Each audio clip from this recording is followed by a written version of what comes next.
भगवान बुद्ध दुनिया को अहिंसा, करुणा और संपूर्ण विश्व को शांति का संदेश देने के लिए जाने जाते हैं। एक आदमी की 4 पत्नियां थीं। प्राचीन भारत की सामाजिक व्यवस्था तब ऐसी थी जहां एक पुरुष कई पत्नियां रख सकता था। समय बीतने पर वह व्यक्ति जब बीमार पड़ा तो उसे अपनी मौत करीब लगने लगी। जीवन के अंत में वह बहुत अकेलापन महसूस करने लगा। उसने अपनी पहली पत्नी को बुलाया और उसे अपने साथ दूसरी दुनिया में चलने के लिए कहा। व्यक्ति ने कहा, मेरी प्यारी पत्नी, मैंने तुम्हें दिन रात प्यार किया, जीवन भर तुम्हारा ख्याल रखा। अब मैं मरने वाला हूँ, क्या तुम मेरे साथ वहाँ चलोगी जहाँ मैं अपनी मृत्यु के बाद जाऊँ? उस व्यक्ति को यह उम्मीद थी कि उसकी पहली पत्नी का जवाब हाँ ही होगा, लेकिन उसने जवाब दिया, मेरे प्यारे पति, मुझे पता है कि आप हमेशा मुझे प्यार करते थे और अब आपका अंत करीब है। ऐसे में अब आपसे अलग होने का समय आ गया है, अतः अलविदा। इसके बाद बीमार पुरुष ने अपनी दूसरी पत्नी को अपने पास बुलाया और मौत के बाद के सफ़र पर चलने की विनती की।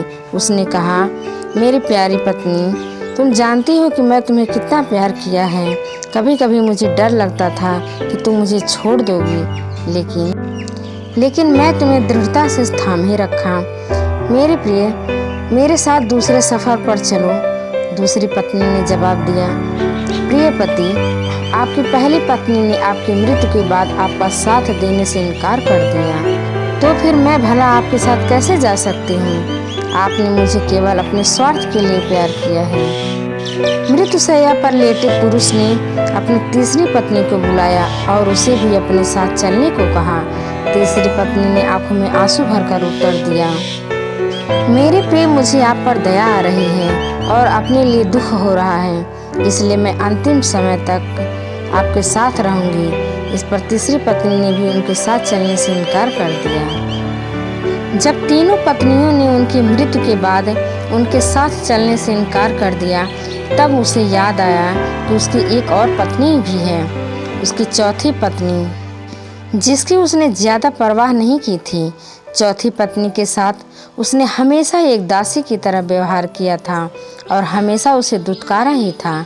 पुरुष ने सोचा कि अगर वह अब उससे अंतिम सफ़र पर चलने को कहता है तो वह निश्चित रूप से मना कर देगी। हालांकि वो इतना ज़्यादा डरा हुआ था कि और अकेलापन महसूस कर रहा था कि अपनी चौथी पत्नी से भी दूसरी दुनिया में साथ चलने की गुजारिश की। चौथी पत्नी ने अपने पति के अनुरोध को तुरंत स्वीकार कर लिया। पति के अनुरोध पर चौथी पत्नी ने कहा, मेरे प्यारे पति, मैं तुम्हारे साथ जाऊंगी, कुछ भी हो, मैं हमेशा आपके साथ रहने के लिए दृढ़ संकल्पित हूँ। मैं आपसे कभी अलग नहीं हो सकती। यह कहानी एक आदमी की और उसकी 4 पत्नियों की थी। अंत में गौतम बुद्ध ने अपनी कहानी समाप्त करते हुए कहा, प्रत्येक पुरुष और महिला की 4 पत्नियां या पति होते हैं और हर एक का खास मतलब होता है। पहली पत्नी या साथी हमारा शरीर होता है, जिसे हम दिन रात प्यार करते हैं। सुबह के समय हम अपना चेहरा धोते हैं, कपड़े और जूते पहनते हैं, हम अपने शरीर को भोजन देते हैं। हम अपनी पहली पत्नी की तरह ही अपने शरीर का ख्याल रखते हैं, लेकिन दुर्भाग्य से जीवन के अंत में शरीर यानी पहली पत्नी हमें अगली दुनिया में नहीं ले जा सकती है। बुद्ध ने आगे कहा, जब अंतिम सांस हमारे शरीर को छोड़ती है तो चेहरे का रंग बदल जाता है और हम अपने उज्जवल जीवन को खोने लगते हैं। हमारे प्रियजन इकट्ठा होकर विलाप करते हैं, लेकिन इसका कोई फायदा नहीं होता। ऐसे समय में शरीर को अंतिम संस्कार के लिए एक खुले मैदान में रख दिया जाता है और सिर्फ सफ़ेद राख बच जाती है। यह हमारे शरीर का अंतिम भाग होता है। बुद्ध ने दूसरी पत्नी के बारे में बताया। उन्होंने कहा, दूसरी पत्नी हमारे भाग्य, भौतिक चीज़ें, धन संपत्ति, प्रसिद्धि, पद और नौकरी को दर्शाती है। हम इन सभी भौतिक चीज़ों से काफ़ी जुड़ाव महसूस करते हैं, जिसे पाने के लिए हमने कड़ी मेहनत की है। हम इन चीज़ों को खोने से डरते हैं और बहुत कुछ पाने की इच्छा रखते हैं, लेकिन इनकी कोई सीमा नहीं है। जीवन के अंत में ये चीज़ें मृत्यु तक हमारा पीछा नहीं कर सकती। हमारे भाग्य ने जो भी इकट्ठा किया है उसे हमें छोड़ना ही होगा। हम इस दुनिया में खाली हाथ आए हैं और मृत्यु के समय भी खाली हाथ होते हैं। हम अपनी मृत्यु के बाद अपना भाग्य पकड़कर नहीं रख सकते। जैसे दूसरी पत्नी ने अपने पति से कहा था, तुम्हें अपने अहंकार और स्वार्थ के लिए सिर्फ मुझे अपने पास रखा था और अब अलविदा कहने का समय आ गया है। बुद्ध कहते हैं, तीसरी पत्नी का अर्थ यहाँ हमारे नाते रिश्तेदार से है। यह हमारे माता पिता, बहन और भाई, सभी रिश्तेदारों, दोस्तों और समाज की तरह हैं। वो आँखों में आंसू लिए हमारे साथ शमशान घाट तक आ सकते हैं। वो हमारे लिए दुखी और उदास रहते हैं। इसलिए हम अपने शरीर, भाग्य और समाज पर निर्भर नहीं रह सकते।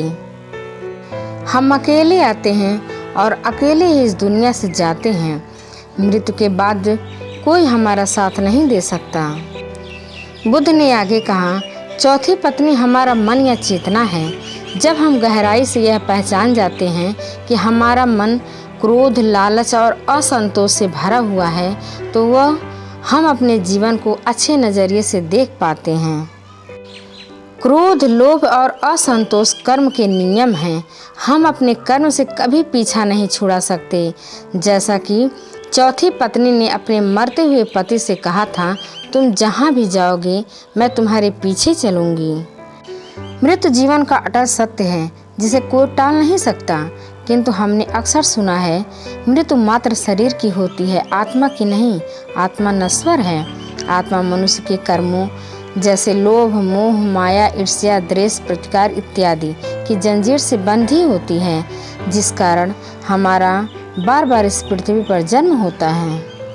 कहते हैं, आप चाहे कितनी भी किताबें पढ़ लें, कितने भी अच्छे प्रवचन सुन लें, उनका कोई फायदा नहीं होगा जब तक कि आप उनको अपने जीवन में नहीं अपनाते। इसलिए भगवान बुद्ध कहते हैं, भूतकाल में मत उलझो, भविष्य के सपने में मत खो जाओ, अभी वर्तमान पर ध्यान दो। यही खुश रहने का सबसे अच्छा रास्ता है। खुशियों का कोई अलग रास्ता नहीं होता, खुश रहना ही रास्ता है।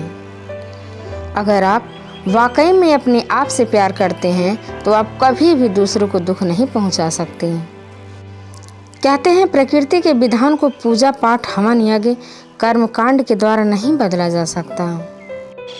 कहते हैं, शब्द के दांत नहीं होते, लेकिन शब्द जब काटते हैं तो दर्द बहुत होता है और कभी कभी घाव इतने गहरे हो जाते हैं कि जीवन समाप्त हो जाता है, परंतु घाव नहीं भरते। इसलिए जीवन में जब भी बोलो, मीठा बोलो। जिंदगी कांटों का सफ़र है, हौसला इसकी पहचान है। रास्ते पर तो सभी चलते हैं, जो रास्ता बनाए वही इंसान है। वीडियो पसंद आए तो लाइक, कमेंट, सब्सक्राइब जरूर करें।